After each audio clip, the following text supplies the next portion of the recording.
ಆಯ್ತು, ನಿಮ್ದೇ ಸರ್ಕಾರ ಇದೆ, ನಿಮ್ದೇ ವ್ಯವಸ್ಥೆ ಇದೆ, ತನಿಖೆ ನಡಿಬೇಕು, ಅದು FSL ರಿಪೋರ್ಟ್ ವರದಿ ಬರಬೇಕು, ಆಮೇಲೆ ಚರ್ಚೆ ಮಾಡೋಣ.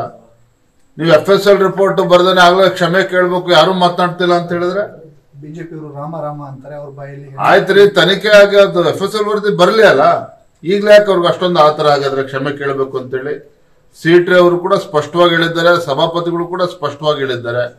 ಇದ್ರ ಮೇಲೆ ತನಿಖೆಯಾಗಿ ವರದಿ ಬರಲಿ, ಆಮೇಲೆ ಚರ್ಚೆ ಮಾಡೋಣ. ಪ್ರಹ್ಲಾದ್ ಜೋಶಿ ಅವರು ಹಿಂದೆಂದೂ ಕೂಡ ಈ ಪ್ರಕರಣ ಆಗಿರಲಿಲ್ಲ. ನಮ್ಮ ರಾಜ್ಯದ ಇತಿಹಾಸದಲ್ಲಿ ಈ ರೀತಿ ಒಬ್ಬ ಜನಪ್ರತಿನಿಧಿನ ರಾತ್ರಿ 11 ಗಂಟೆ ಕಾರಲ್ಲಿ ಕೂರಿಸ್ಕೊಂಡು ಬೆಳಗ್ಗೆ 8 ಗಂಟೆ ಆದ್ರೂ ಎಲ್ಲಿ ಹೋಗಿದ್ದಾರೆ, ಎಲ್ಲಿ ಬಂದಿದ್ದಾರೆ, ಏನೂ ಕೂಡ ಯಾರಿಗೂ ಮಾಹಿತಿ ಇಲ್ದೇನೆ. ಇನ್ನು ಅವರೇನು ಉಗ್ರಗಾಮಿನ, ಅವತ್ತಿನ ಅದನ್ನೇ ಹೇಳ್ತಾ ಇದ್ದೀನಿ.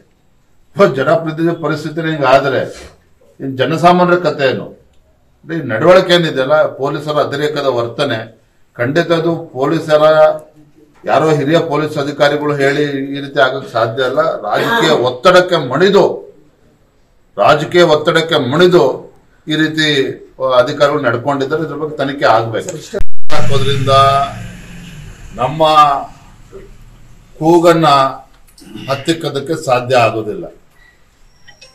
ಹೇಳಿದ್ನಲ್ಲ, ಇವರು ಅಧಿಕಾರದ ದರ್ಪ ಮದ ಇವತ್ತೆ ನೆತ್ತಿಗೇರಿದೆ, ಅದು ಇವತ್ತು ಅವ್ರಿಗೆ ಆಗ ಮಾಡಿಸ್ತಾ ಇದೆ. ಬೆಳಗಾವಿ ಕಾಂಗ್ರೆಸ್ ಅಧಿವೇಶನಕ್ಕೆ ತಾವೇನಾದ್ರು ಮುತ್ತಿಗೆ ಹಾಕ್ತಿದ್ದೀರಾ?